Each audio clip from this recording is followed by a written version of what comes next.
Okay, good evening. Welcome to the RSU 5 Board of Directors meeting. Today is Wednesday, April 10th, 2019. We are in the Durham Community School cafeteria this evening. Thank you for the folks who came for the Dine and Discuss to ask any questions about the budget beforehand. Just a quick reminder that we have another Dine and Discuss before our April 24th meeting at the Pownell Elementary School, and then on May 8th at Freeport High School. So two more opportunities for those to get some information about the budget or questions answered. We have, who are we missing? Mara is on her way. She told us she might be a few minutes behind this evening, but she'll be here shortly. So we'll start with the Pledge of Allegiance.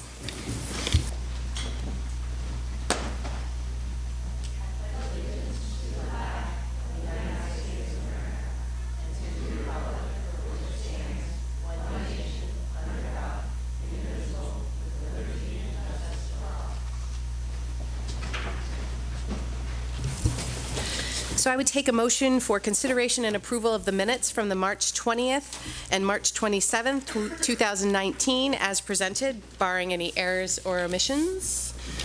Vali, Lindsay second, thank you. All those in favor? None opposed? Okay, I'm just going to apologize now because we're in a straight line, so if you're towards the end, I may not see your hand, so maybe wave it a little if you have questions later on.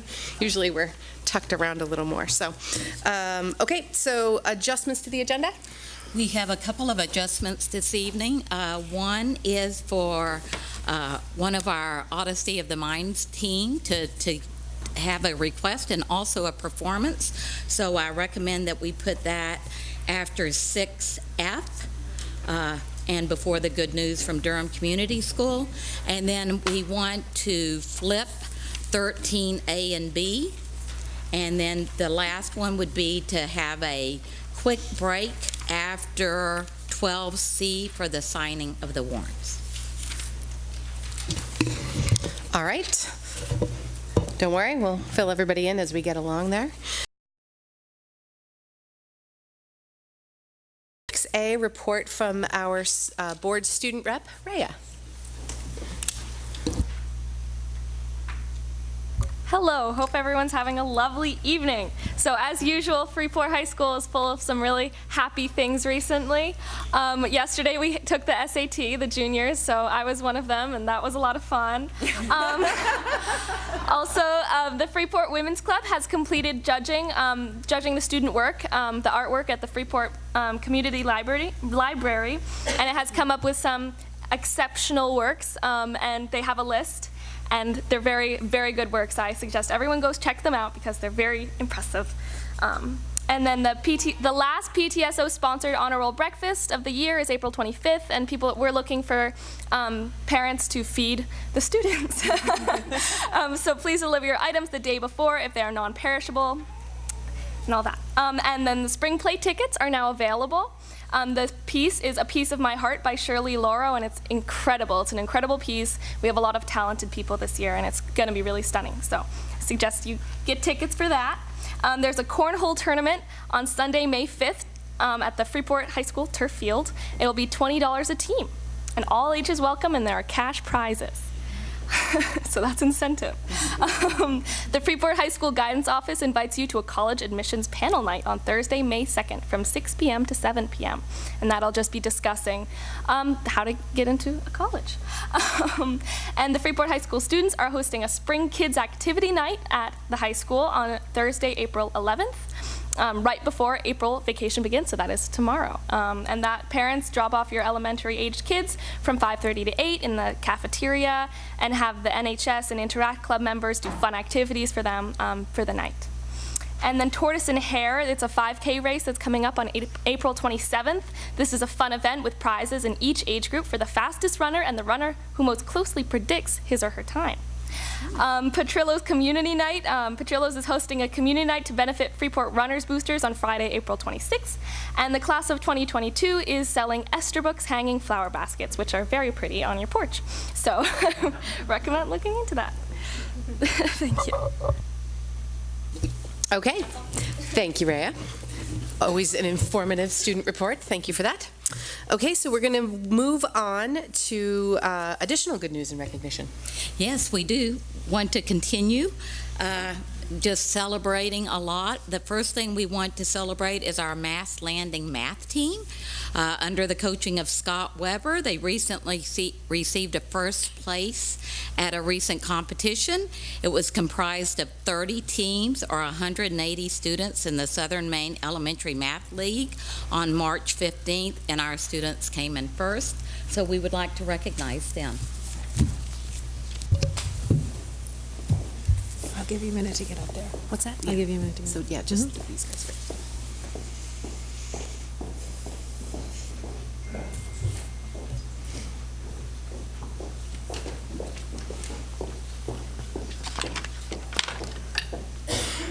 Okay, first we'd like to recognize Abby Cormier.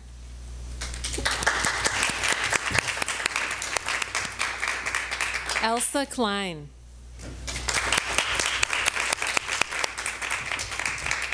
Elle Levesque. Colby Lewis. Ollie West. And Logan Wright.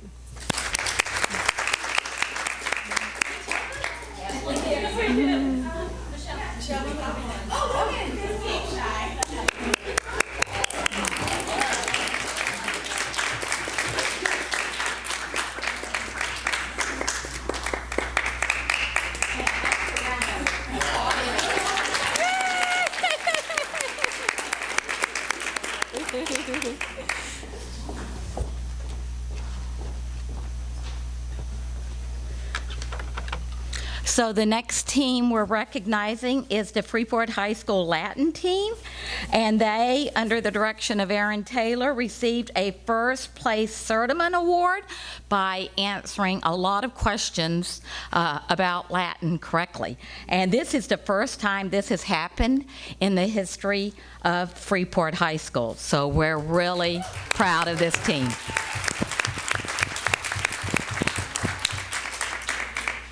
Ray Frazier. All right, Ray.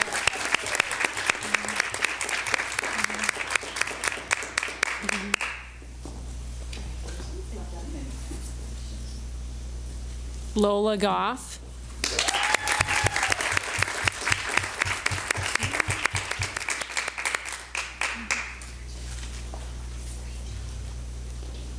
And Enzo Scicitano. Sorry if I pronounced that wrong.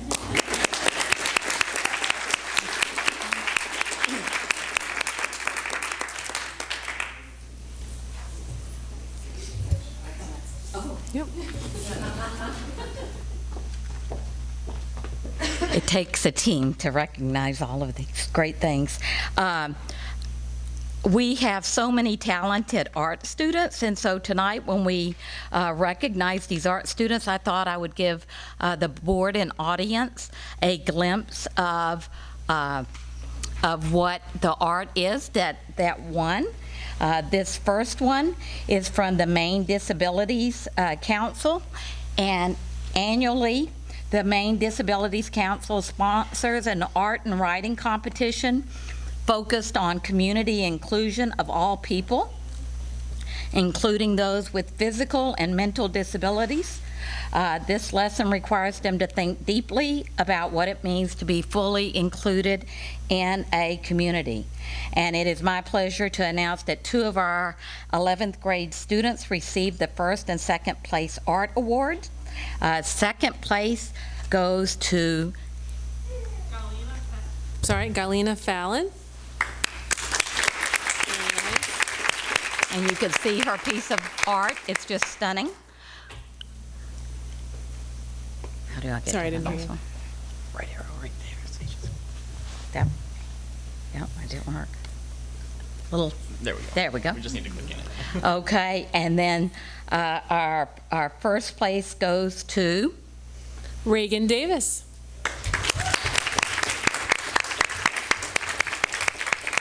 I'll add that this comes with a $1,000 prize. The second place, they received $750, but you can see the talent from our art students.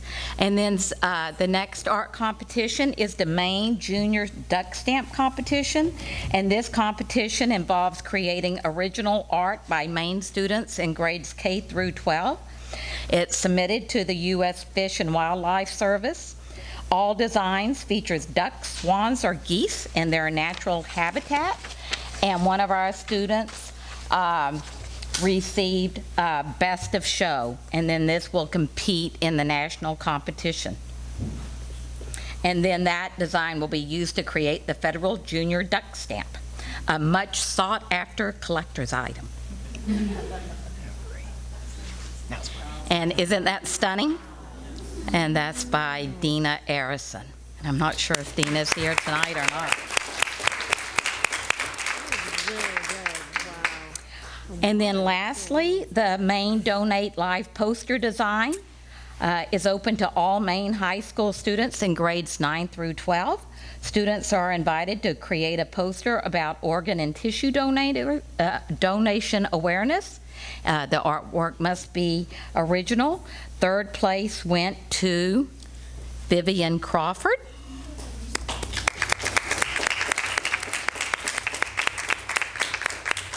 Second place went to Emma Barry. And then this is the first place, Leora Doyle. Isn't that beautiful?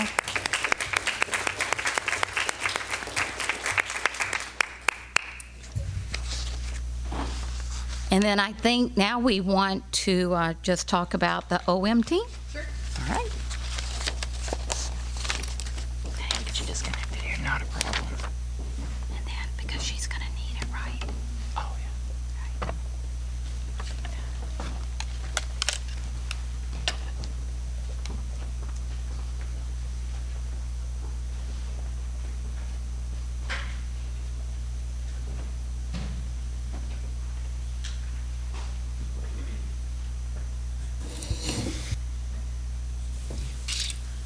So recently we had 3 teams compete at the Odyssey of the Mind competition.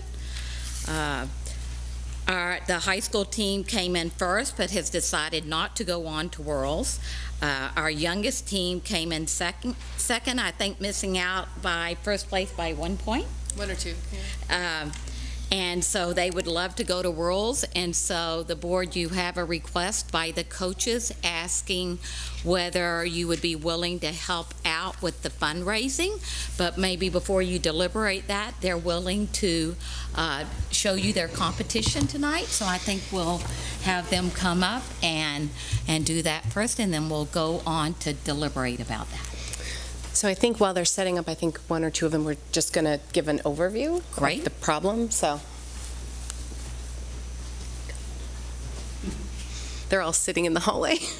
Come on. Maybe we need to blow a whistle for the official start. That's right. They all ran away. Oh, no, I think they went to go get their props. Yeah. So Kirsten, if you wanted to come in and do the speaking part, I don't know if she can hear me. I think she was going to speak first before they...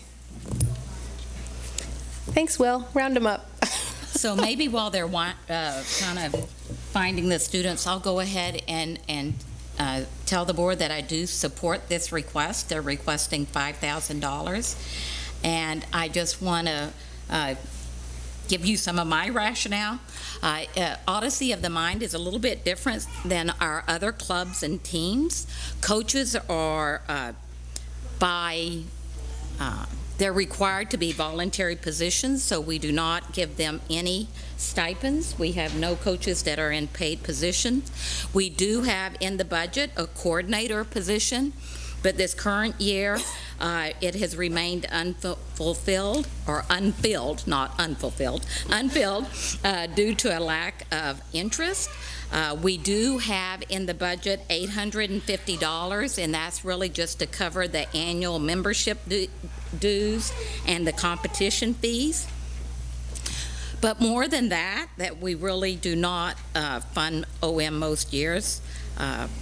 with anything other than the membership dues. I just feel like this is the type of learning experience that we want to promote in RSU 5. I think you'll see when they do their problem, it really does promote problem solving, critical thinking, creativity, curiosity, and teamwork. And there also are no supply costs because by regulations, they're not allowed to have any of that budgeted, and all supplies are furnished by the team members. And so for those reasons, I do support the request from the coaches.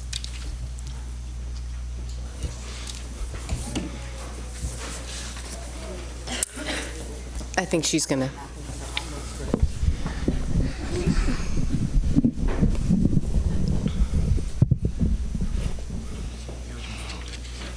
I can see it here.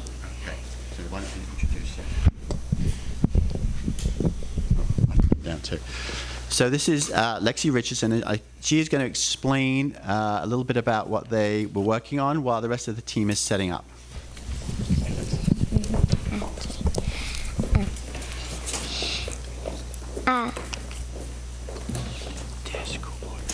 Dear school board members, we are writing to you this evening with some very exciting news in the RSU 5.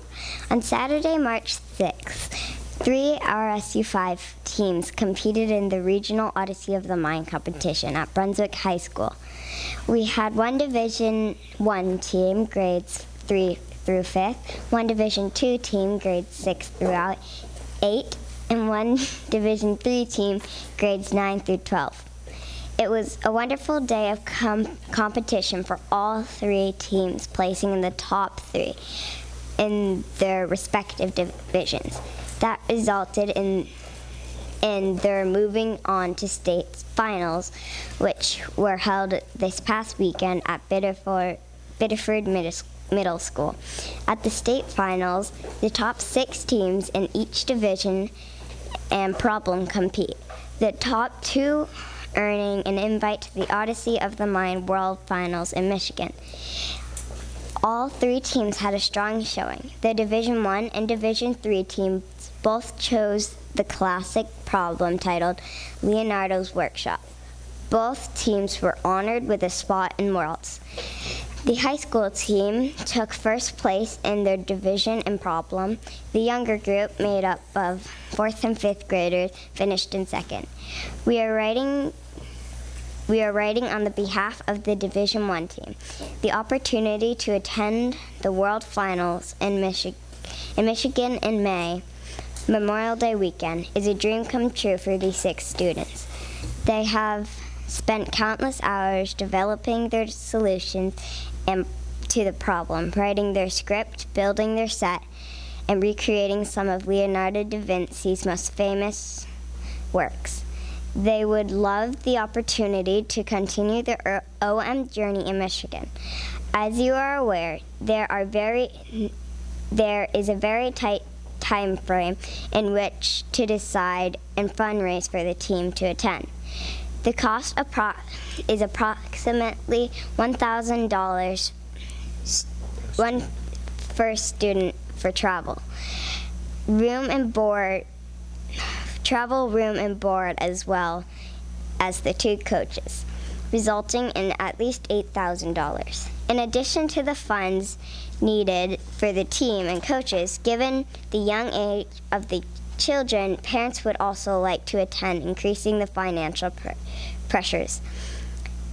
We would like to humbly request the school board's support in our fundraising efforts with a $5,000 donation. We understand it's a big request, but it's an amazing opportunity for these children to make incredible memories meeting different kids from around the world. Thank you for your consideration. Sincerely, our team.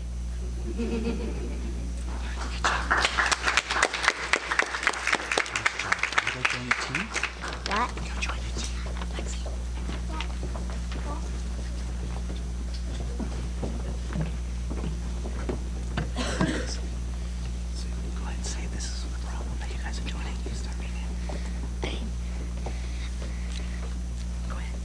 Problem Zone 3, Classics, Leonardo's Workshop. Imagine how inspiring Leonardo da Vinci's workshop must have been. Teams will portray his workplace in an original, creative performance that includes LDV, a patron, and a naysayer. The team will recreate a Da Vinci painting make a three-dimensional representation of one of his works. And recreate another Leonardo da Vinci work in any form the team wishes. There will also be an original debunked creation that Leonardo da Vinci invented, aka Odyssey of the Mind, but discarded because it was mocked. Ironically, the team will be shown as something commonly used in modern times.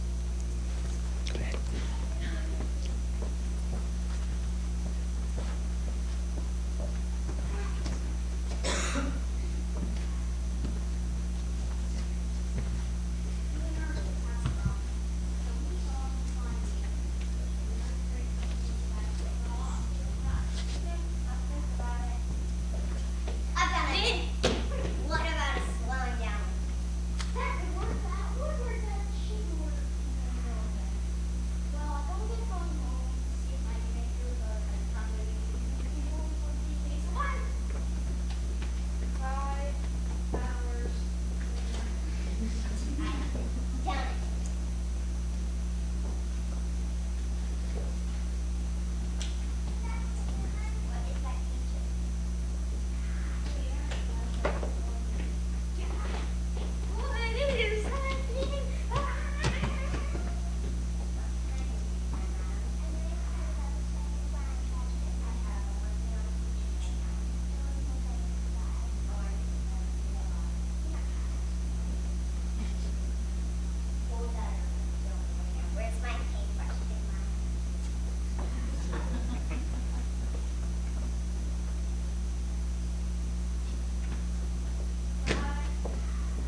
But once you guys get your stuff in the hallway, don't go far because people might have questions for you guys.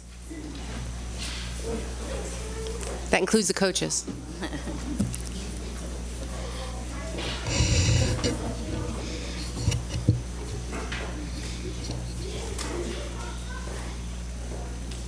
Okay.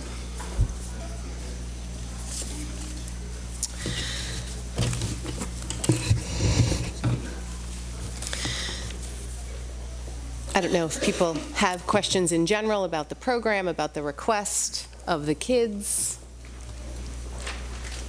They're prepared to answer questions if you have them. Valley. So I would like to thank you kids for performing for us. That was wonderful. Very creative and very inspiring. So thank you so much. Now, having said that, I do have concerns about the request. And its own. Try this one. Can you hear me now? No? Try this one. This one? Oh, all right. Thank you. Yeah. So I was thanking the kids for all the creativity and the inspiration in the work. It was wonderful. And I don't want what I'm about to say to reflect at all on the performance or how I feel about the work.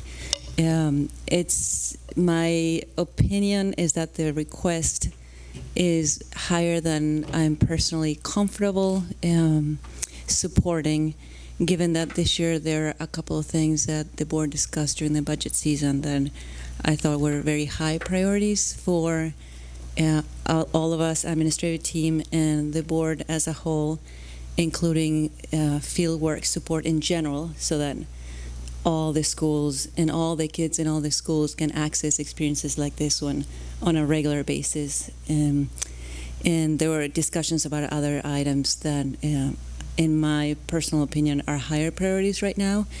So if there were money left in contingency, which is likely where any support for the OM team would come from, I would much rather have that money be applied to the items that we discussed prior during budget season. I am very comfortable supporting the team with the stipend that was left unused, and I believe that was $13.25 or $12.35. So I think it would be very appropriate for you guys to have that, because it was supposed to be for this program and it wasn't used during the year. But as far as dipping into contingency for this specific use that wasn't discussed before and that wasn't a high priority in the scope of the budget season and what we thought the district needed, I can't really support that at this point. But I love the work. So I feel very ambivalent about this.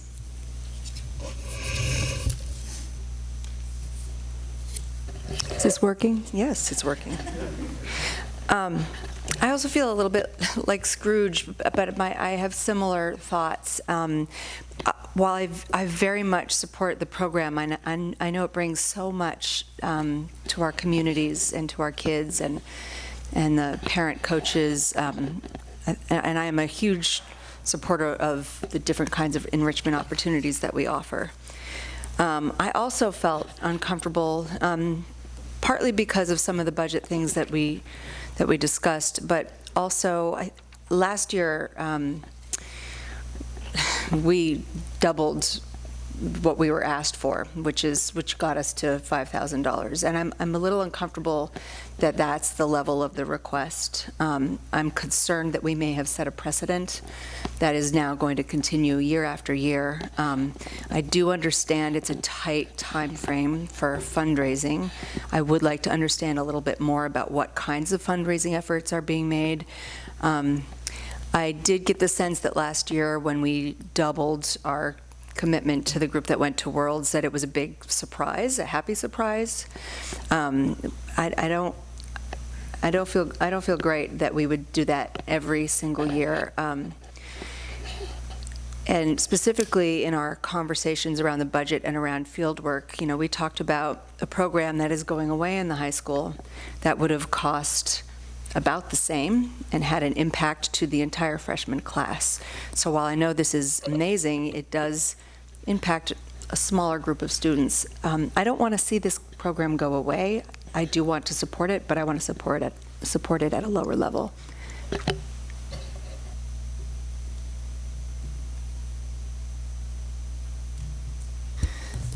Lindsay.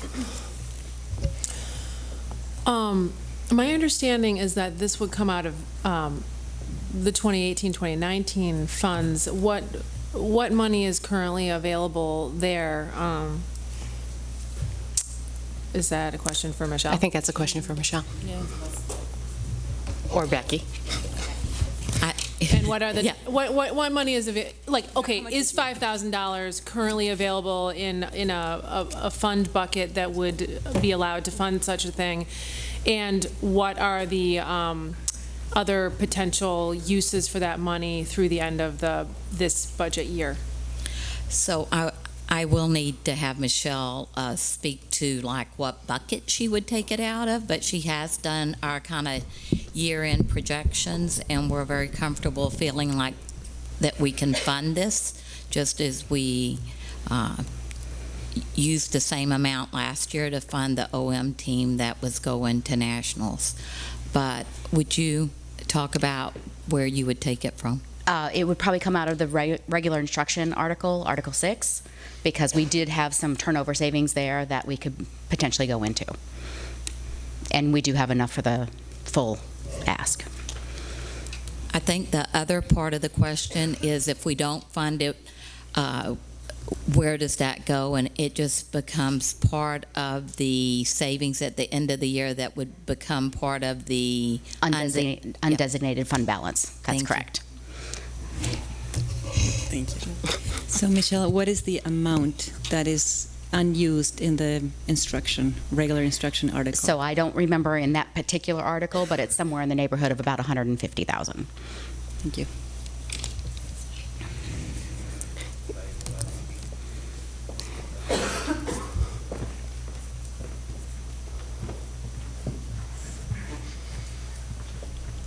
Hello. As far as a precedent, the thing was we never expected this to happen for these kids.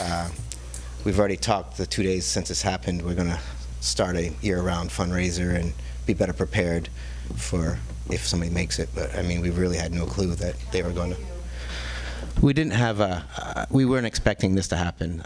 Going forward, the Odyssey of the Mind, Jen Hayes and Devin, they're going to start a year-round process of raising money for this if this happens. But we weren't prepared this year due to the fact they're so young. We didn't think this would happen. So I don't expect us to be coming back every year asking for large sums of money. It's just for this moment. Is it okay if I add to that? So you guys can move the mic up, so you don't have to. Thank you. You don't have to have Lexi height mics. So thanks, Will.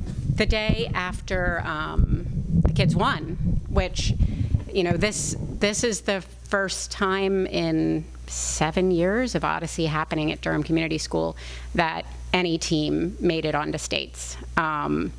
And both of our teams made it onto states, which is phenomenal. And starting next year, we'll have a primary team led by Lexi Trigiani and another parent that will be entering the competition level. And I'm sure eventually they'll get there as well. So this was entirely unexpected because we've never even got to states. So we figured if it took 7 years to get to states, there's no way there's anybody who's going to be going on to Worlds that quickly.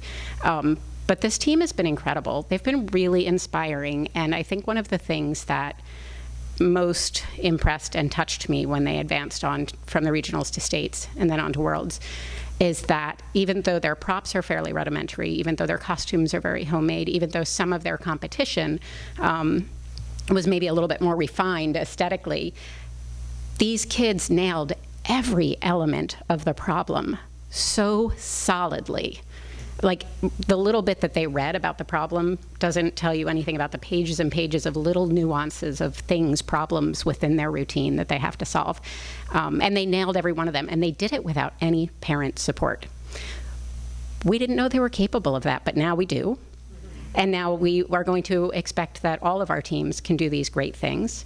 And the day after they won at States and we found out they were going on to Worlds, Jay and I attended a meeting of other coaches who are going to Worlds, and we spoke with the people who head OM for Maine, Odyssey of the Mind for Maine, and it became really clear to us that many of these schools have a culture of this being a year-round experience and year-round fundraising. And they had awesome ideas, and they have big sales around Christmas, and they have Easter things, and it's just all year, so that by the time States come around, they're ready to go, and they have the funds in place. I wish we'd had that hindsight. It just never occurred to us we would need it. But we have that foresight now, and we're definitely planning to do that now.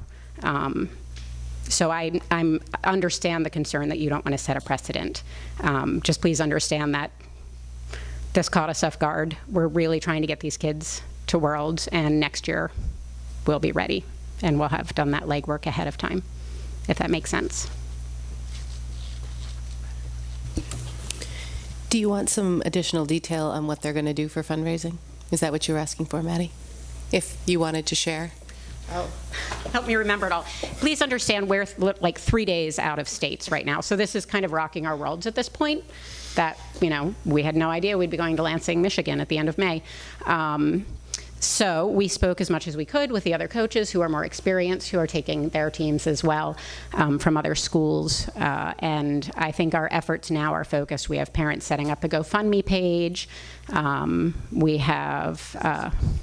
We'll be hitting up different businesses. Yes, we have a long list of businesses, probably about 30 businesses, some that range from small local ones to large companies. Because of the nature of Odyssey of the Mind and its sort of STEM core, we're going to try to target as many sort of tech companies and engineering companies as we can. We think it's a great fit, and hopefully some of them will choose to support us. The kids are super gung-ho to do a bake sale, which doesn't sound like it might bring in a lot of money, but we've got Bow Street Market ready to let us in. We've got Linda Bean ready to let us camp out in front. And I know, as a parent of Boy Scouts, we've done very well there. Not literally camp out, but set up for a day. They just got all really excited. And the bake sale is not going to be $1 for a brownie at a time. It's going to be, pick whatever you want and make donations. And I have no doubt that if these guys could charm their way to Worlds, that they can charm everybody who passes by and engages with them and asks them about what it is that they're doing, because they're so excited and so deep in it and so knowledgeable. Oh gosh, what else did we have in mind? Those are as far as we've got, I think, so far, but please again understand, we're only 3 days in. We're making this up as we go because none of us has ever done this before. And part of that is probably my fault, because I looked at our schedule and I said, if we want to ask the board for support, our next meeting is the 24th and the money is due on the 26th. So we have not only is it only 6 weeks until the event, it's even shorter before the money has to be in. So if the board chose to support the request at the requested level or any level, to provide the time to actually make it happen. That was why they came so quickly to this board. So if they are unprepared for all those questions, that's probably my fault. Sorry. Yeah, and we've got a few of the parents here in the audience. Am I forgetting any of the fundraising that we discussed the other night? Yes, we're going to be doing 50-50 raffles. That's right, baskets, raffling baskets at some of the sites where we're doing the bake sales. Huh? Face painting at the bake sale. We're just going to try to add as much as we can. The kids are up for it. They're going to throw themselves into it, and we're just going to do the best we can. How many adults are going to accompany the children? We are actually super excited that every single one of the kids is going to have a parent going. However, that is not all going to be funded by the fundraising. Parents are paying for themselves. Huh? You said it is going to be? Is not. No, parents are paying for their own way. Yeah, it's just we're funding 6 kids and 2 coaches, and that's it. So. Is there entrance fees too? I didn't hear all the conversation that she had on speaking. Is there an entrance fee for this competition, or When we went to the meeting, they said expect $1,000 per kid. So and- that's just housing and airfare. So room, board, travel. Room, board, food, travel is about $1,000. And the support, more than the entrance fee and all that type of thing. There is an entrance fee as well. If we stay on campus paying those fees, that pays for the entrance fee. Okay, If we that's right. I forgot that. If you stay on campus and pay room and board, there's no entrance fee. If you stay at a hotel and commute onto, it's at the University of Michigan. So if you stay off campus in a hotel and come on, then there is an entrance fee. So the plan for these guys is they would be staying in the dorms with all of the other kids from around the world. And, you know, I was a little nervous that they call it Worlds, and it's like, you know, the football, it's, you know, we're the world champions and all we play is other people in this country. But I mean, I looked at last year's Poland, Germany, Hong Kong. Singapore, Hong Kong. Kong's a big player there. So, I mean, it really is teams from around the world. There will be about approximately 6,000 children competing that week. 6,000 children, yeah. Maddie? I want to make it clear that I think the accomplishment is wonderful, and I hear everything that you're saying, and I'm pleased with that. I have no problem with any of the answers that you've given. I find no fault with you at all. I am concerned that we would. I think it's too large a request. I think the plans you have for fundraising, even though there's a short timeline, I think they'll yield fruit. I think you're going about it the right way, and I don't think we should fund it to that large a degree. I'm not accusing you of trying to set a precedent. I think we did inadvertently last year when we funded this amount, and I would like to see this program grow.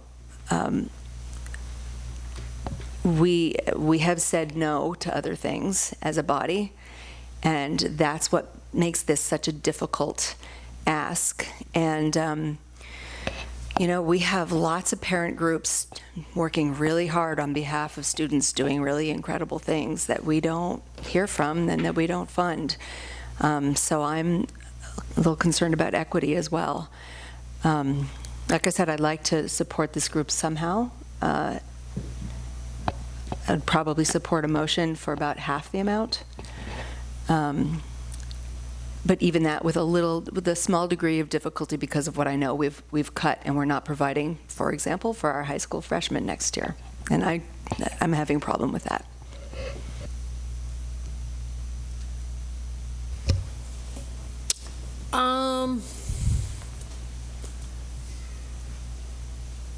I personally am uncomfortable connecting this focused discussion with our budget decisions for next year because they're two different fiscal years, and I understand like we want to be careful of setting precedent and stuff, but saying we decided not to budget for something this year, I don't know, it just seems like two separate, the years have separate money in my mind. So I struggle a little bit with how we're kind of talking about pitting one thing against another thing when they're in two different fiscal years. I also am thinking of, I do want to support Odyssey of the Mind moving forward.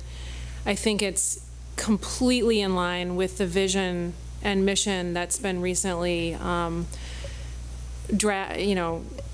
voted on by the board, and that it's it's the epitome of experiential hands-on learning and of student engagement. Really, it's the opposite of the teacher teaching and kids listening, and it's really a perfect example of kids leading in their learning and being fully engaged. So I support it. I wonder if there's some way to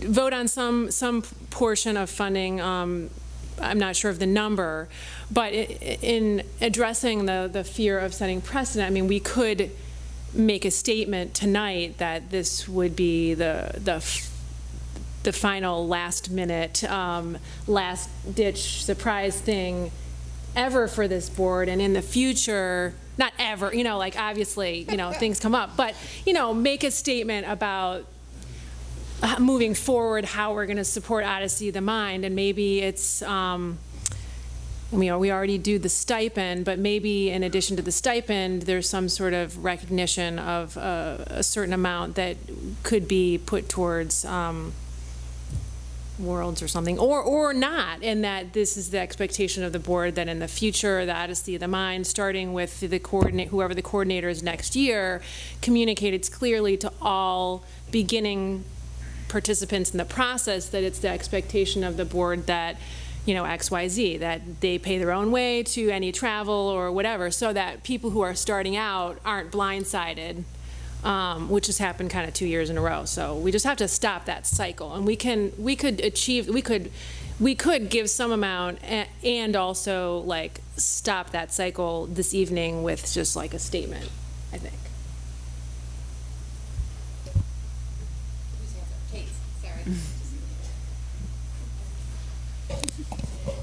Does this work? Can you hear me? Yeah. Okay.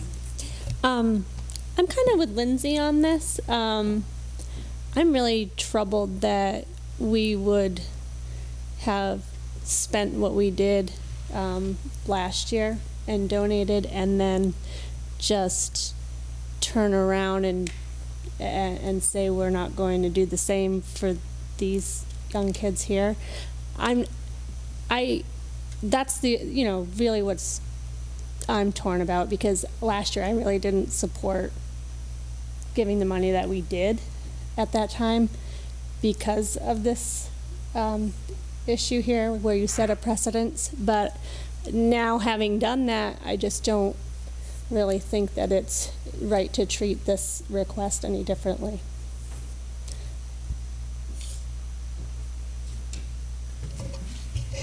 So I just want to address two issues. The comparison to the Challenge Day, I think that, I know Jen Gulko, the principal at the high school, is not here, but part of that was because of the needing to have 2 days for it now, and there is, because of the funding you put in on field trips, if they elected to continue with that day, there are now funds because of what you put into the budget for that. So I think the Challenge Day is a little bit more complicated. I just want you to think about that. The other thing that Jenny made me aware of today is that before the RSU 5 was formed, there was a policy in Freeport around when teams go to national or world, and that doesn't address this evening because you don't have a policy right now, but it might be something that if whatever you decide to fund or not fund tonight, it might be a way of addressing what you want to do in the future so that the board is not kind of caught off guard and that there is some guidance there. Can I hear this? Okay. I guess I would like to... Is that better? Yeah. Okay. Okay. I would like to see us support the request. Part of following up to what Kate said, that we supported it last year, and I would hate to see us not continue that unless we say something about what we're going to do going forward. I also think it's an exceptional opportunity for these kids to go to something where they're going to be with other kids from around the world and have that kind of experience. So I'd like to see us support the request. And just to sort of close the loop on Maddie's comment earlier about their fundraising efforts, the expectation is that they're going to fund the kids and the coaches, and anything that they're able to fundraise above and beyond that would be the starter money for that year-round fundraising. So, if the request was supported and they are still successful in raising, gobs of money, then it just prevents it from the future, coming back here in addition to any policies we might set around the same. But it's not that it would be used for something else. If they were able to be successful in those fundraising efforts, it would just continue the Odyssey of the Mind program. So, Michelle, I'm sorry. Thank you. So I have a similar experience to what Kate was saying about reflecting on last year and what we did. And personally, for me, last year was different because our budget felt much more comfortable in terms of the level of funding. I didn't have, after adopting the budget, the sense that I wish we really could have done that. That is something really important that we weren't able to fund. This year, I do feel that way. There are things that I would have loved to include in the budget. And the things that I really would like to support more of for everyone are experiences like this, but for the entire student body.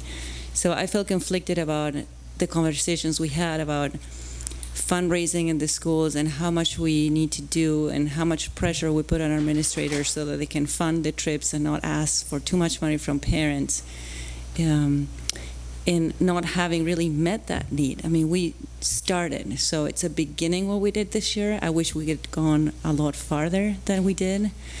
And to answer Lindsay's request, concern about the two different pots of money. Yes, there are two different budget cycles that we're talking about, but the way we could use this money for Odyssey of Mind, we could also use it for some of the other field work, and it could go into the school accounts this year to be used next year. So it doesn't mean that if we decide to give some money this year for additional field work for the entire district, the schools won't be able to take it. They do have school accounts that roll in and out year to year, so they can take money. They can't. They can't? Yeah, we can't. As a district, we can't give money to the student activity accounts.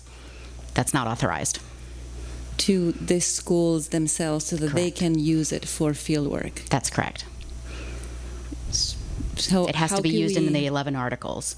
And so we would have to find an article it would fit in, but we can't just say, oh, well, we have this extra money left over, so we're going to give the middle school this and the Durham Community School that, and they can use it next year. That's not how it works. Any money that's used out of this year's budget has to be spent by June 30. So That like is even correct. the bond, we couldn't order materials in mid-June if they were going to arrive July 1. That is correct. So even though the schools have accounts that they don't use in their entirety at the end of the year, That's they can right. take That's not more where those money. funds come from, Right. right? No, that's too Yeah. bad.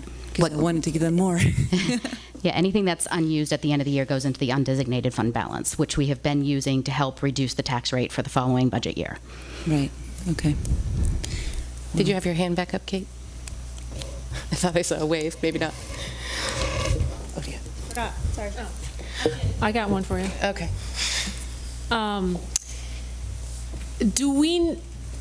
Since you guys made it to Worlds without this coordinator, I mean, do we need the coordinator? And maybe we should have funds that are set aside for stuff like this every year, as opposed to a coordinator. I mean, maybe a coordinator is needed, but I mean, somehow we survived without one. I'll tell you, I might be able to answer your question quickly. The Freeport Middle School in Mass Landing had no teams this year because there wasn't a coordinator. Typically, they will have 4, 5, 6 teams that go to regionals, and they had none this year. And from what I've heard, it's because there wasn't a coordinator to drum up the volunteers to be coaches. Maddie? I was going to say something similar. I heard that we had far fewer students. And to me, I mean, that's something I would have thrown my full support behind. Like, how do we fill that position? It's incredibly important that we fill that position and that we have more kids have the opportunity to participate in that. So philosophically, I'm very much aligned. This is a financial question and an equity question for me. So I had a couple thoughts on what you had said earlier, Maddie, which was, we have other groups that do great work that we aren't funding. I'm not sure that they have come and asked, and we have said no. When I was talking to these guys and we mentioned the board, I said the answer is always no if you don't ask. So make the request. And the other thing that popped into my head was when we have looked at things at this point in the fiscal year in the past, and are there places that we want to fund, use some of our savings that we've had? How do we want to use those in strategic ways? They've typically been items similar to this, which is like a one-time expense, not creating an ongoing cost through the years.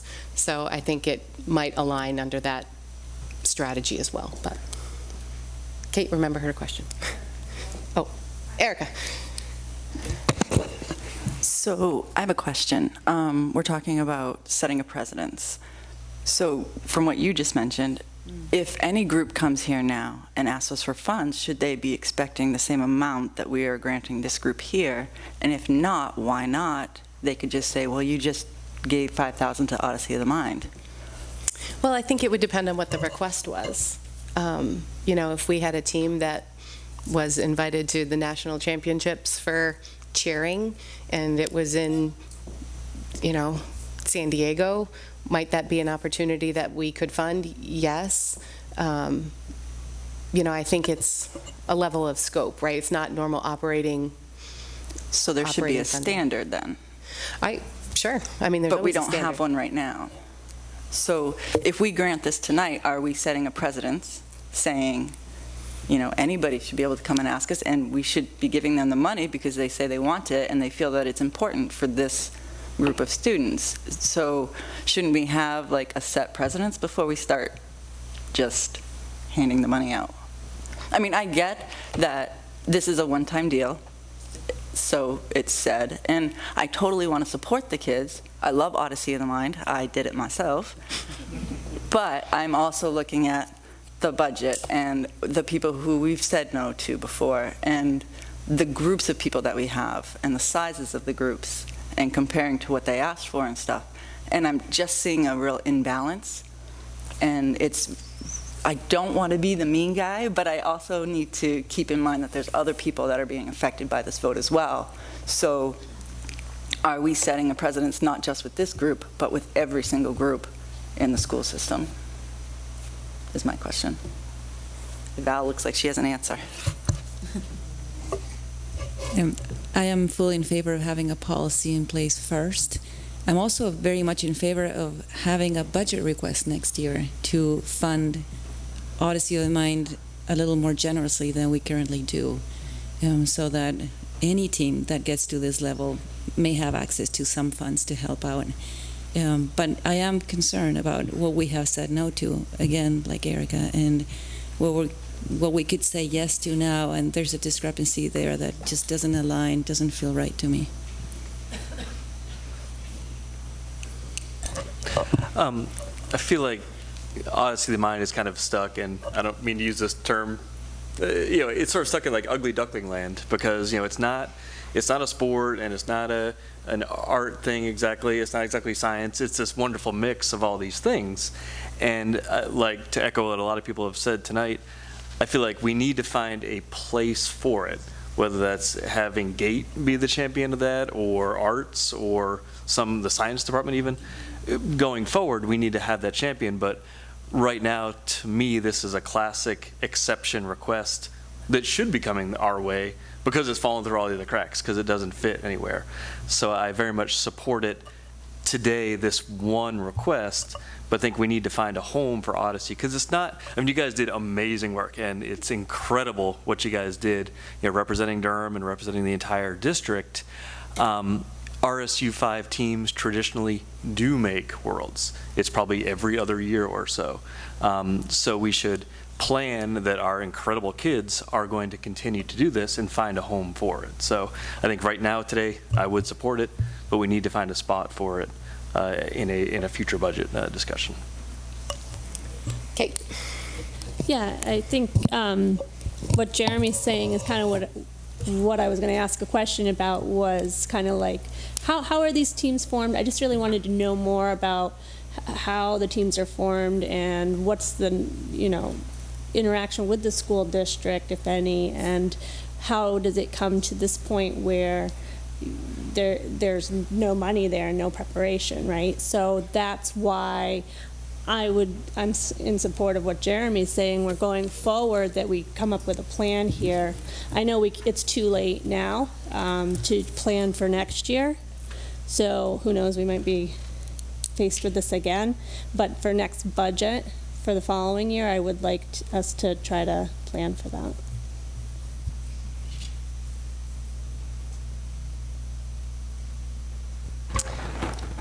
Thank you, Jeremy, for saying what I was trying to figure out how to say.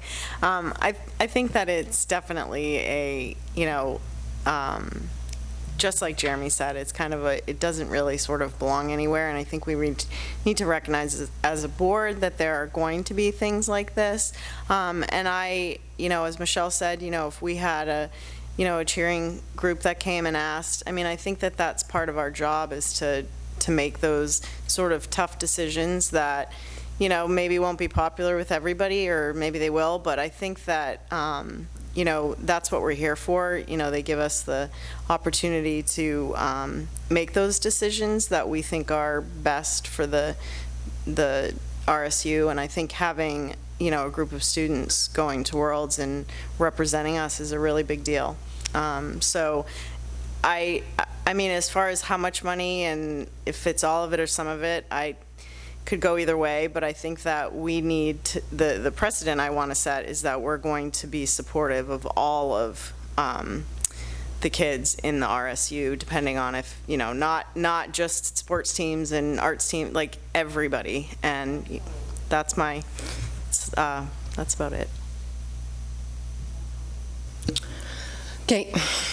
So I just want to ask one final question in terms of the dollar amount. Do we know how much per student the $5,000 last year worked out to? So last year's team, I believe, had 7 kids on the team, and this year has 6. So, if I'm going to do the math. And was it only one? They had one coach, right? One coach. So they had 8 and 8. Yeah, so it's the same amount. That's easy math. Valerie? So I had one more suggestion, and this is for next year, and not just for you, for anyone who does Odyssey of the Mind. If we're going to treat Odyssey of the Mind as a group that seeks funding from the district, which it should, then maybe a boosters organization for Odyssey of Mind for all the district would be great. And I do know that the boosters for most other groups, including athletics that do make it to states or New England's, the boosters is what pays for the lodging and the trip and all of that, and the food for all the kids. So that would be, I think, the right vehicle in the future to fundraise through a 501c3 boosters organization for OM too. So we actually had a conversation about that at the Finance Committee meeting today, because I thought this might come up as a question on, how they could go about, one, actually fundraising for this event, because, I think we'll have better success to be able to do it through a 501c3 nonprofit, but also for a future. How do you set it up? Can it run through the PTA? Can it run through, it sounds like there is an organization that was formed essentially as an umbrella corporation or a nonprofit specifically for these boosters and PTA events and things like that. So I have some contact info that I will be passing along to the OM coaches and coordinators to get that started, because I think you're exactly right. That's where the funding should come from, once we know that this is a possibility and could continue. So. Michelle, is it appropriate for me to just say one more thing? Sure. Or you have time, I don't want to take advantage. Is it a quick thing? Yes. Okay.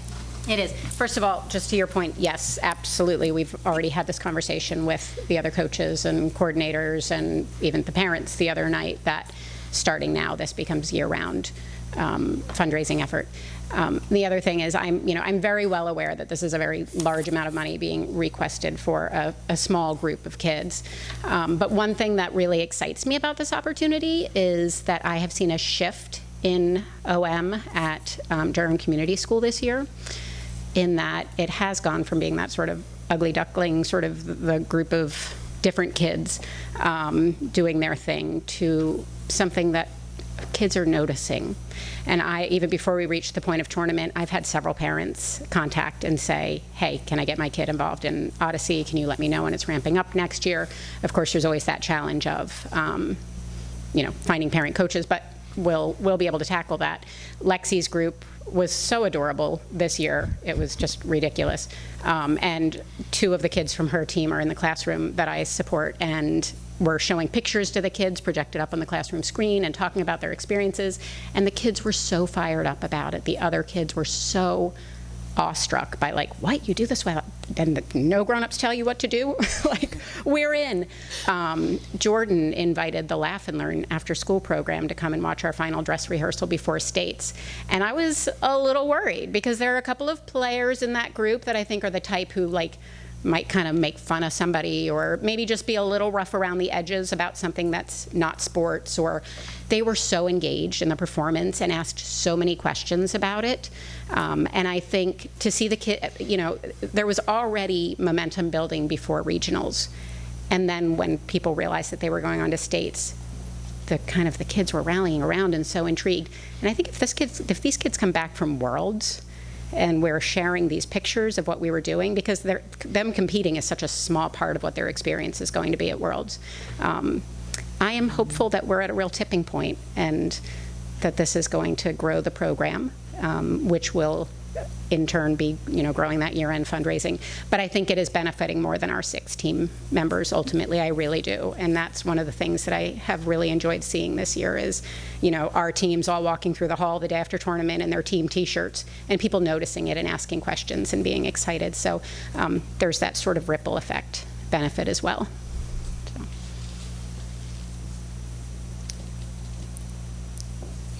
Yes, Kate.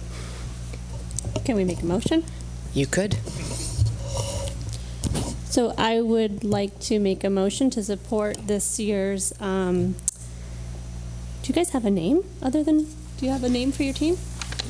We gotta figure that out before World.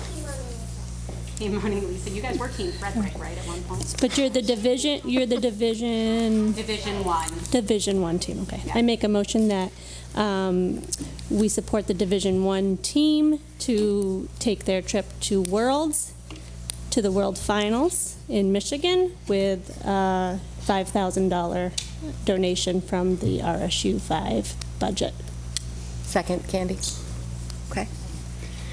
Anybody have any additional questions, comments before we vote? Everyone?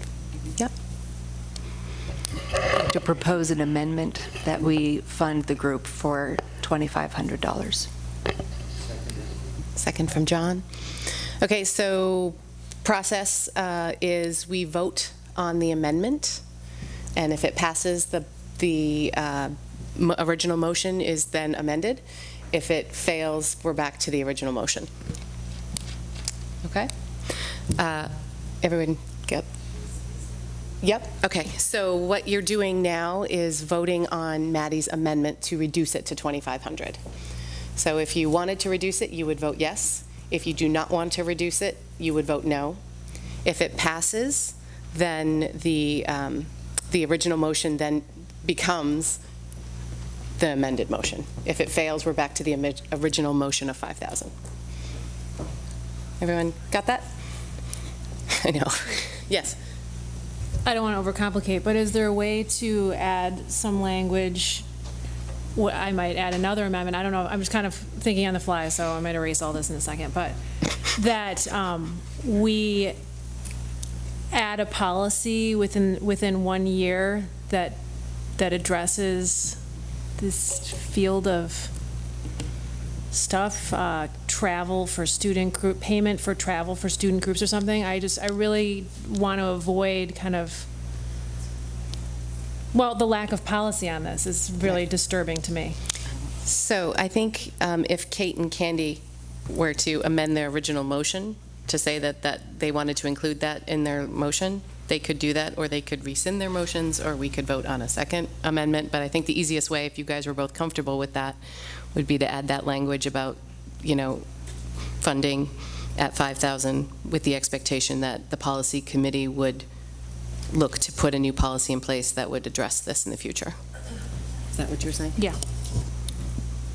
If you don't want to, that's fine. We can. No, I'm okay with that. I just don't know if that can be done procedure.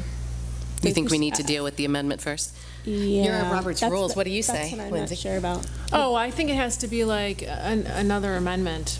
Well, Maddie can rescind her amendment and make the amendment have both of those things, the new amount plus the request or requirement that we have a policy in place How do you by feel about that? May next year. Revise it. I'm all for the policy, but does it need to be? I don't think. Does this need to be part of this motion at all? Like, can we just? Yeah, we can just tell them to do it. Right. The policy piece. Let's just. Okay. Yep, Okay. great. All right. If that's the understanding. So the amendment on the, Mara, yes. So, but if the $5,000 doesn't get spent, we also talked about that rolling over into a fund, but I feel like the motion on the table is that the $5,000 would be spent for this trip. It would be spent for the trip. Anything above and beyond what they needed to go would go into the fund. Okay, great. Okay, so amendment is to reduce the amount to $2,500. All those in favor of the amendment?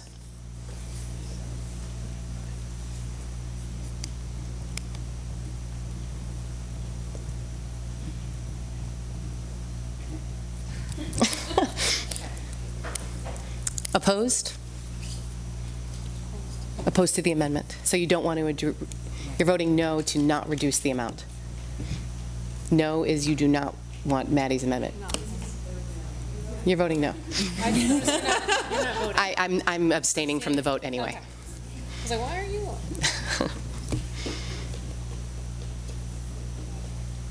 Conflict of interest. We should have a bigger curve. I know, I can't, I just see fingers up. I'm abstaining. What color sleeve does it? You're like, I've only got 10. So it looks to me like it failed. Okay. Yeah, so that fails. Okay, so we're back to the original motion on the floor of funding it at the $5,000 requested level with the direction to the administration to look into a policy for future, to address this in the future. It's not part of the motion, but that's the direction as so directed. Okay. All right, so we're back to the original motion. All those in favor of the motion? Well, now it's easier. We can just copy this in. Yeah, it's the same people. We're letting Cynthia write it down. She's doing the math. Okay, hands down. Opposed?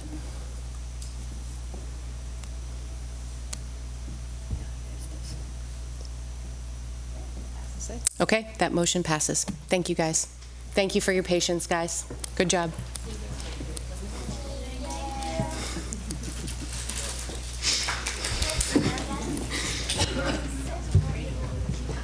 You guys can go grab a piece of fruit over there. It's probably too late to make another adjustment to the agenda, is it? What? Why? Well, You want to do? it was raised here just for this. Oh, yeah. Do you think Will's okay with it? Yeah, I do. Or he can sit through the good news from Durham, and then we can do it. Then we'll move him up there. Okay. Yep.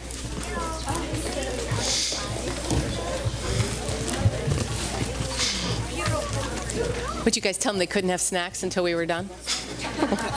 Listen, I understand.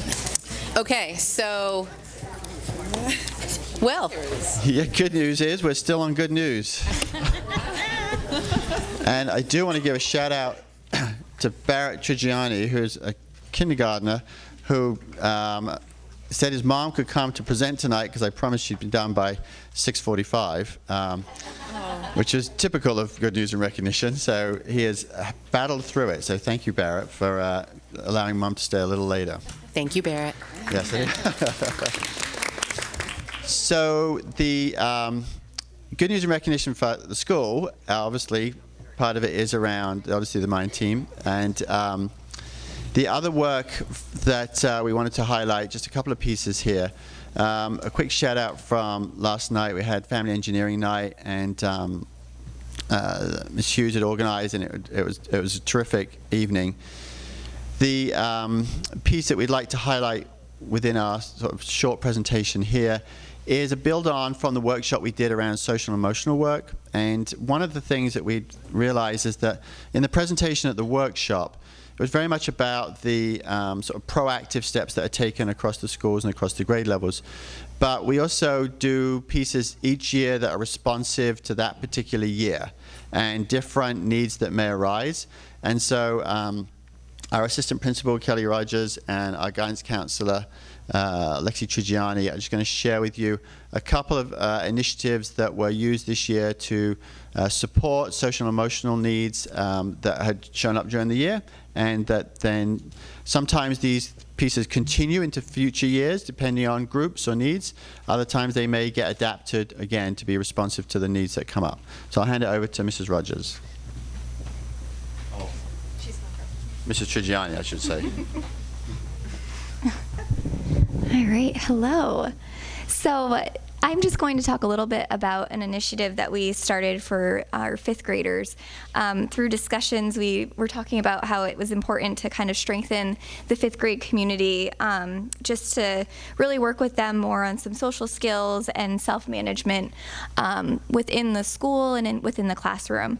And so as we talked about some ideas, one of the things that I try to incorporate into my classroom guidance lessons is yoga and mindfulness. So it's a piece of what I do in the classrooms, but this is something that we decided would be helpful in addressing the needs of our fifth grade students. So really with the yoga and mindfulness, it helps to connect the mind, the body, and the breath. So I worked with the fifth grade students and the fifth grade teachers, and we worked on some poses, breath work, relaxation, and some positive affirmations that they used in their time with me. You can see us in the gym there on the yoga mats, but also transferring it into the classroom.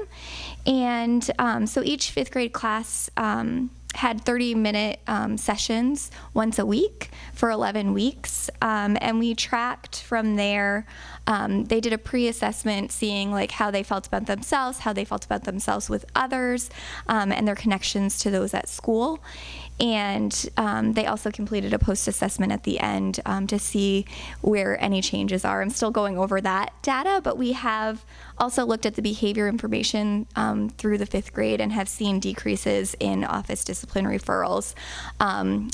Looking at the months when we started in December until now. And so we saw significant changes in those referrals since we started doing the yoga and mindfulness in the gym, but also in the classrooms as well. So I just wanted to end with a few comments. Some of the students gave me some feedback through their post-assessments of how they felt about yoga and mindfulness. So I'll just read a few quotes from them. Yoga made me look forward to school more. I think kids felt calmer in the day when we had yoga. I think yoga helped me think better in school, so we should keep having it. Sometimes, if I'm having a bad day, then yoga, and then we have yoga, I feel more relaxed and forget about everything that's going on. Thank you so much. Yoga helps me start my day out great and helps me feel relaxed. So this is just one of the pieces that we're working on, and like I said, I'm partnering with the teachers to also extend what we do there into the classroom, and also do that with pre-K all the way up through the grades. So it's just a piece of what I do, but it's an important piece that seems to have helped our fifth graders. And I've had the opportunity to be able to cover guidance class a couple times, and they teach me yoga, so that's lots of fun. And then just a couple other initiatives that are going on in our school, really to address some of the social emotional pieces that we've seen arise.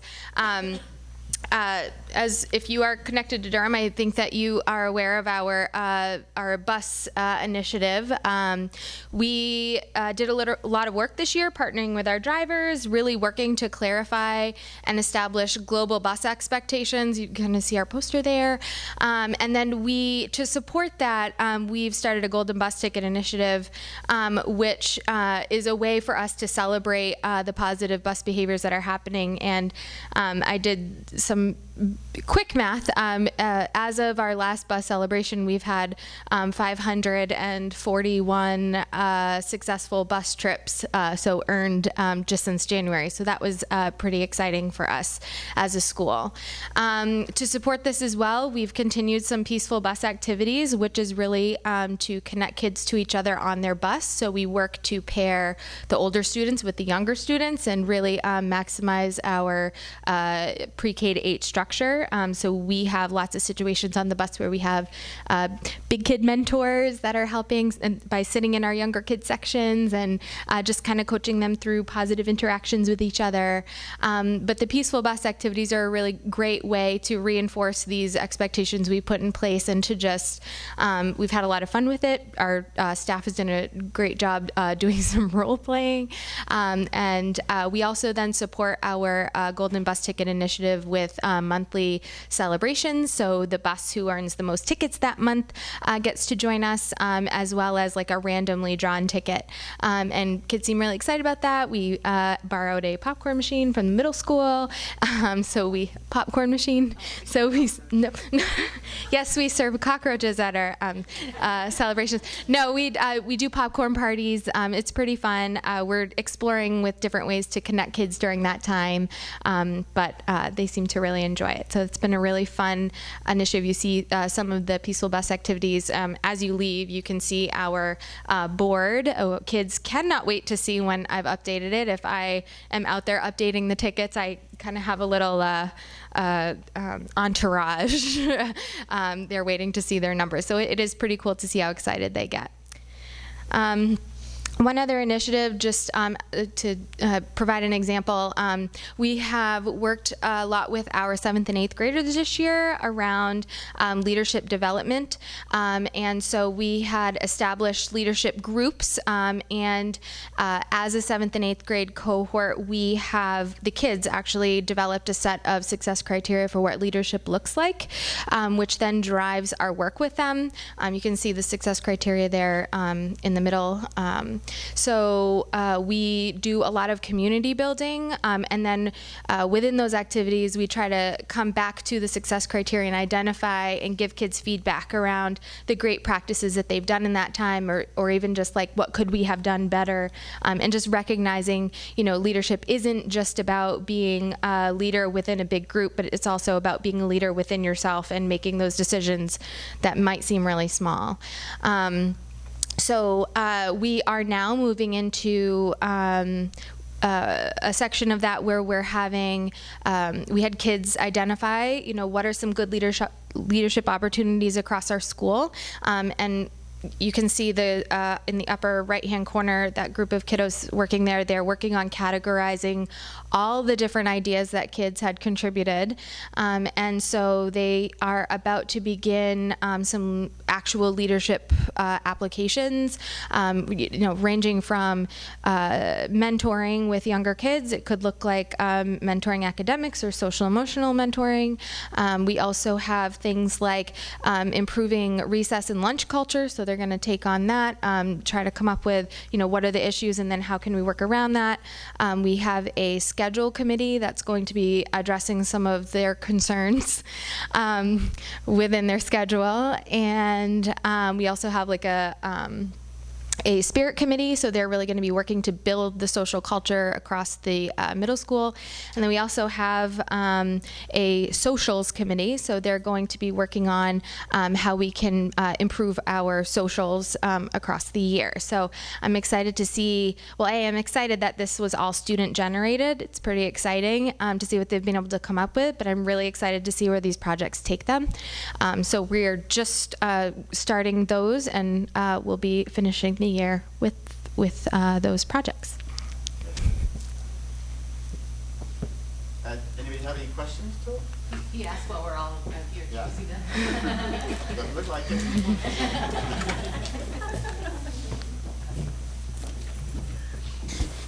Thank you, guys.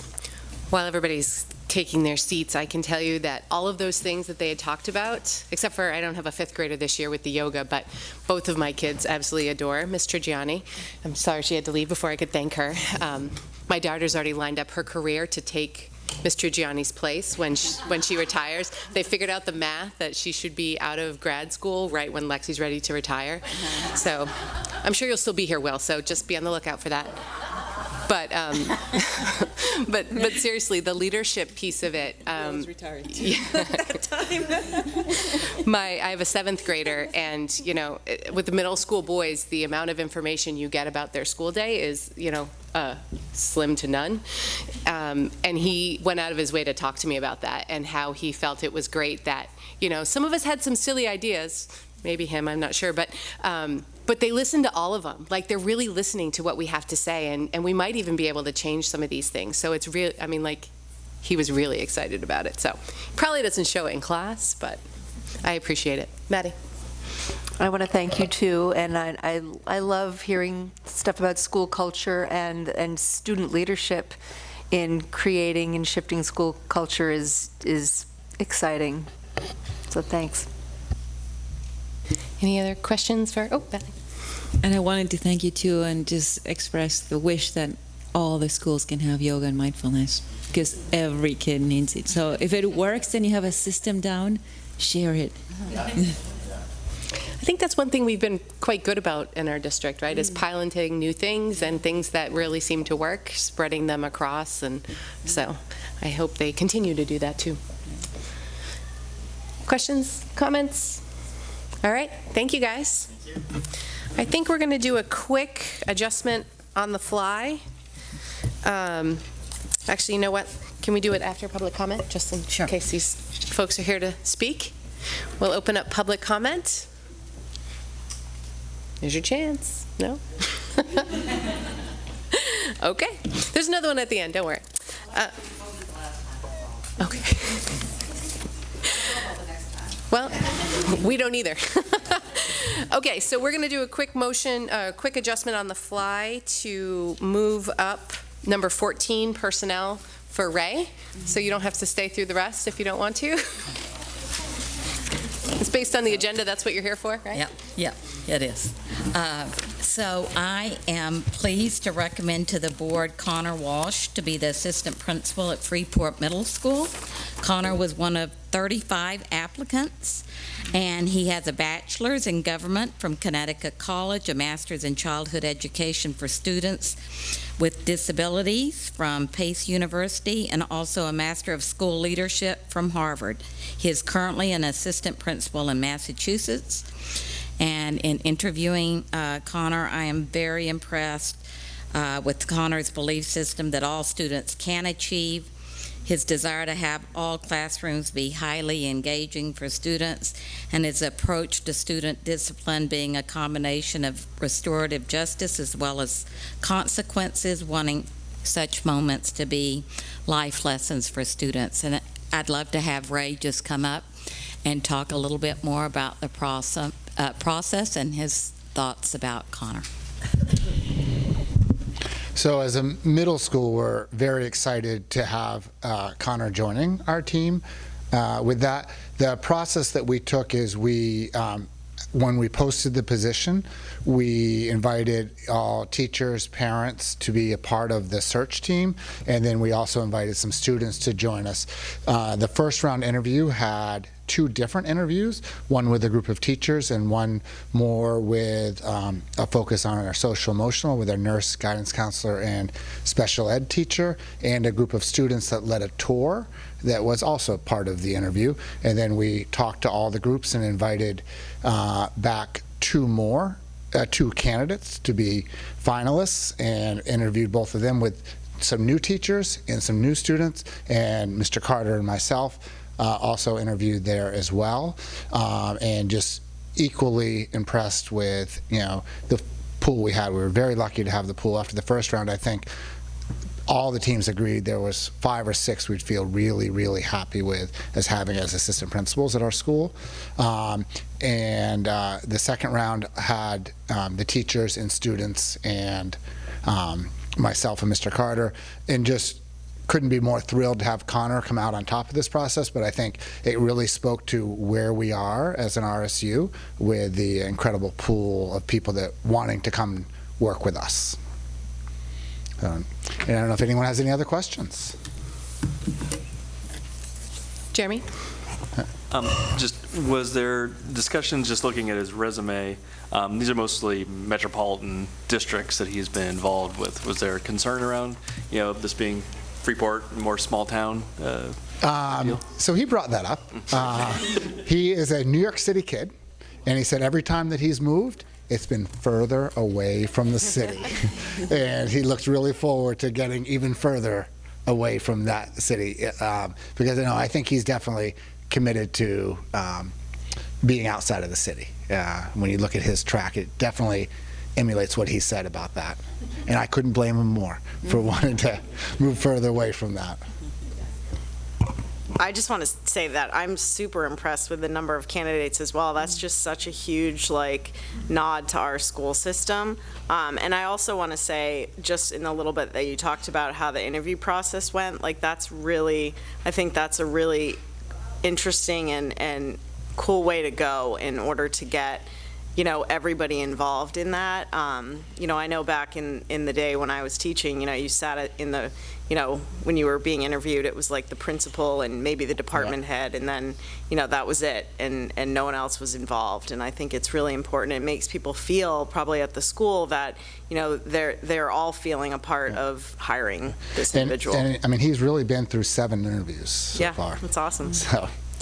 Did the kids stage something in the hallway to see how he react? No. So we did have, the first one had a tour of the building where we brought him into classes and watched how he interacted with that. And then the second round for the 2, they had a list of questions. They went through like a regular interview. Wow, good for them. Maddie? While we're passing around kudos, I think we're really lucky to have the administrators that we do in this district. We had that meeting last week with area school boards and superintendents, and we talked about turnover in your jobs. and I just want to take this moment to say how lucky I feel we are to have all of you in your roles. And I think that's probably also got to be a real draw for these candidates, is that they get to work with you guys and partner with you guys in furthering their own development. So I'm feeling grateful for all of you. Okay. So do we have a motion for consideration and approval to employ a .8-time assistant principal for the 2019-2020 school year? Bali, second. Lindsay? All those in favor? None opposed, I don't think? No? Okay. Thank you. And welcome, Mr. Walsh. Okay, so we're going to bounce back to report from the superintendent. Really?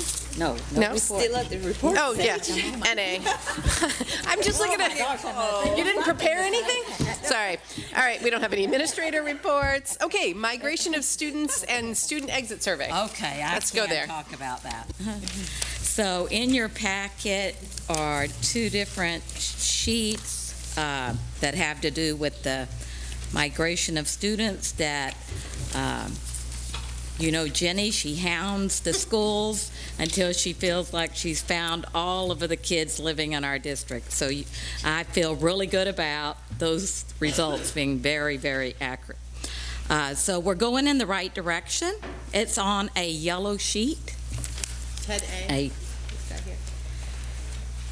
We have 10 fewer students leaving the district than the previous year, while our enrollment is going up, so I think that's really good news.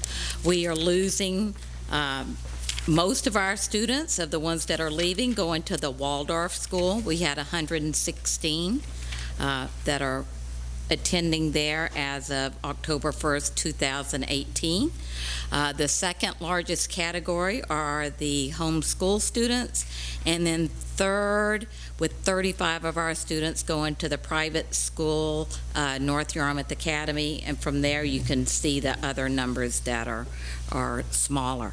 The strategic communications also did we analyzed the exit survey, so we've done that now for a year, and this covers from July 1st, 2017 to September 30th, 2018. And basically, we send a survey to everyone that is leaving the district, and we have received 50 out of 129 surveys sent out during that period, which that's really a great return for surveys. That's 39%. So I feel pretty good about that. Almost half, or 48% of those that filled out the survey are leaving for non-educational reasons.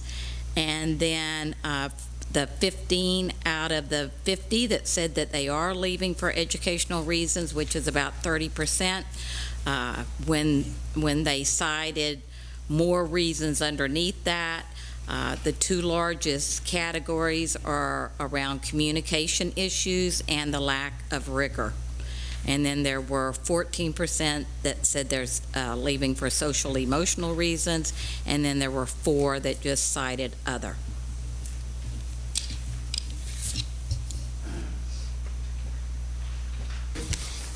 Any questions, comments on this? Maddie? Do we have fine print on what they mean by communication issues? Okay, so the strategic communications looked at this, which is Candy, Kate, and Valley, right? No, Lindsay, sorry. I guess I'm just wondering, I mean, we don't need to talk about it unless, if you see something that you think is like consistent feedback that we need to attend to, that's my question. I think right now, because when you look at that table, there are very few responses. This is the beginning of us doing this once a year, and I think that if, we keep seeing the same trends, we'll try to probe further around that. Does the survey, sorry. I can't tell if this is on. I was going to say that's a reasonable response. Thank you. And I just, I anecdotally know that we have a number of students that come to Freeport High School after having been at the Waldorf School. I believe we have one sitting at our table today, and several other stellar examples. I'd also kind of like to see, I'd like to know how many kids we have opting into the public system in high school. I think that might be a really interesting thing to look at in the future as well. Does the survey have the ability to provide comments? So like if you say communication, can they further write like, and what I mean by communication is? Yes. They do. Yes. So it's whether they choose to fill it out or not. Right. It's, okay. And this is a written survey. This isn't because we have exit surveys for like employees, and that's an actual conversation, right? Oh, right. No, this is a written. survey. Okay. This is written and anonymous. Yeah, I would just answer Maddie's question in a little bit more detail. We did read through. We did read through all the responses, the written responses, and we pretty much concluded that there was nothing that was really a trend and actionable. There were a lot of like singular things or a handful, but within the context of just 50 surveys coming back, we couldn't really justify recommending we do anything at this point after reading all that stuff. Do we know, because I always want to know, it's all relative, right? So does anybody else track this data as like a percentage of kids that go elsewhere? Do we know how we rank from that perspective? Do we have more kids going elsewhere than others? Do we have less? So being in other districts, I don't think anybody pursues the data like we pursue it. And by we, you mean Jenny? Yes. Yes, I do. Where a lot of times she may, because of her experience in the district, it's amazing what she knows. And so sometimes I know she's called up schools to say, now I know you have some of our kids, right? No one else No one else does that. Like if it's reported, then they would have it. But we have not looked at cohort data. I don't know that I feel like it would be apples to apples. Yeah, I think that's probably the issue, is how it's ascertained, and is it comparative? I was just curious if we had a sense on how we did on that. So I'm glad people are filling out the survey. Jeremy. Just on the financial side, like, seeing that, 13 are ending up at Yarmouth there, are there any dollars going with them, or is that just a Yes, Okay. that when there's a superintendent's agreement or either way. So we have students that are coming here and the dollars follow them. But not always, right? If there's not a superintendent's agreement, but they choose to still go there, they can. Well, that's true, but most people do not go Okay. that route. They seek a superintendent's agreement, and if we refuse, they have the right to appeal then to the commissioner, and sometimes things are overturned there. And if they're not, then they also have a right to appeal to the Board of Education at the state level. And then if it's refused there, most districts, you could pay tuition in, but that's a very small number that do that. Well, the reason I was thinking of specific to Yarmouth and why there might be so many there is we also have teachers who live in our district, and certain school districts have contracts that allow teachers' kids to go there with or without a superintendent's agreement, right? And That's they don't correct. necessarily And they don't have to pay tuition. tuition. So it could be that, for convenience reasons, somebody's taking their kid with them to the school district where they teach. Well, and if you see a 13, it doesn't mean it's 13 different families. One family may have 3 students 13 that are kids. going there. So it's 13 total students going there. Jen? So it looks like I'm not a math person, so 46 are going to other public schools out of our district. So those are generally superintendent's agreements? Or what Michelle was just saying about a teacher having students, is that what? I'm comfortable saying that the majority of those are superintendent agreements, but I would not say all. Right. So my question then, I guess, would be, how is it, obviously that money goes with them. Is there a number that we know of students coming into our district on superintendent agreements from other schools? Is it equitable? So I don't know that number off the top of my head. I'm happy to get that for you and include that in a board update. I think it'd just I be have no interesting. idea whether it's equitable or lower or high. Okay, thank you. Are we allowed to know why you would grant a superintendent's agreement? Yes. There's a variety of reasons, starting with when I started here, they had already been approved, and a student might be now in 7th grade, and it just makes sense to allow that student to go ahead and finish out in that system. I always, when I'm trying to decide this, I think about what I think is best for the student, and sometimes families just have very compelling reasons.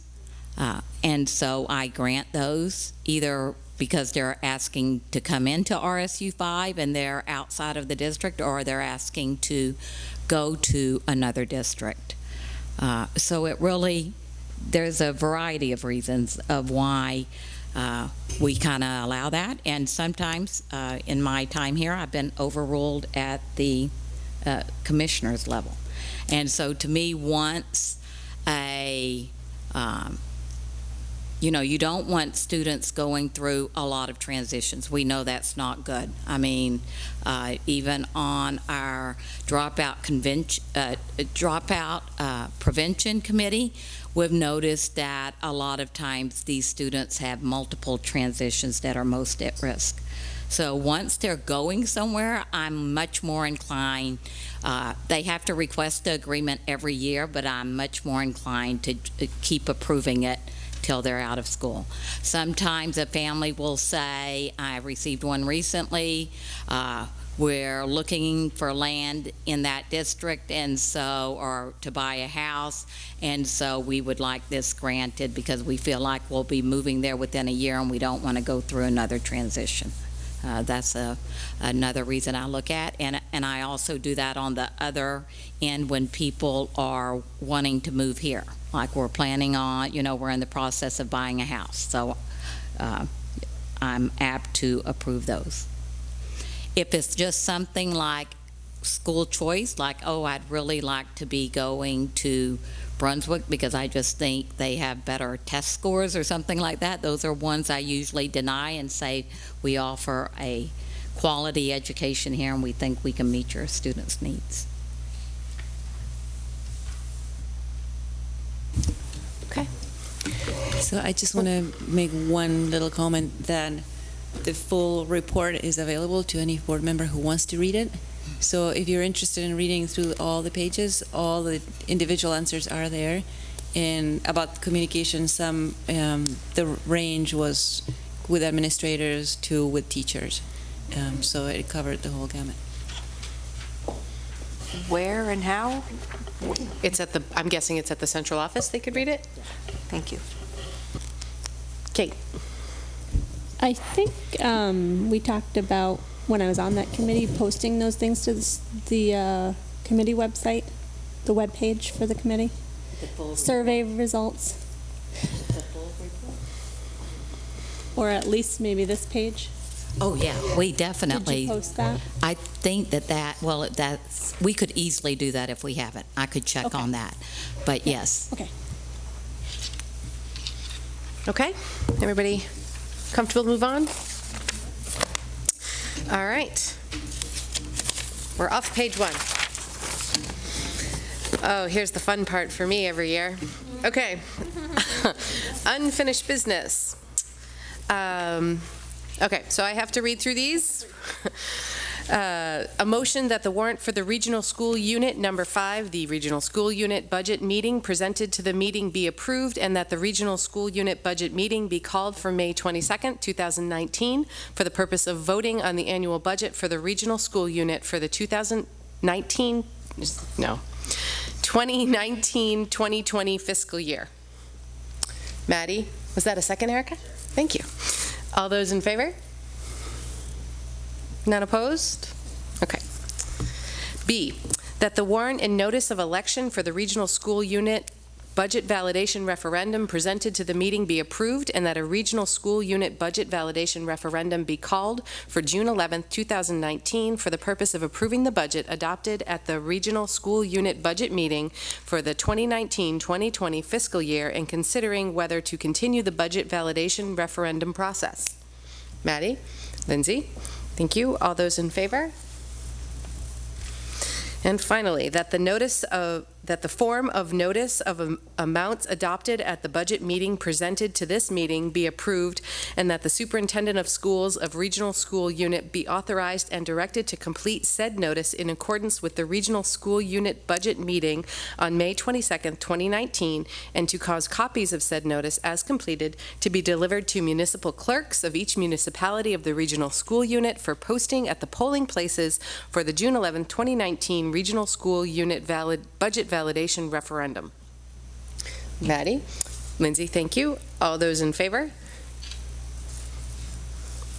None opposed? Thanks.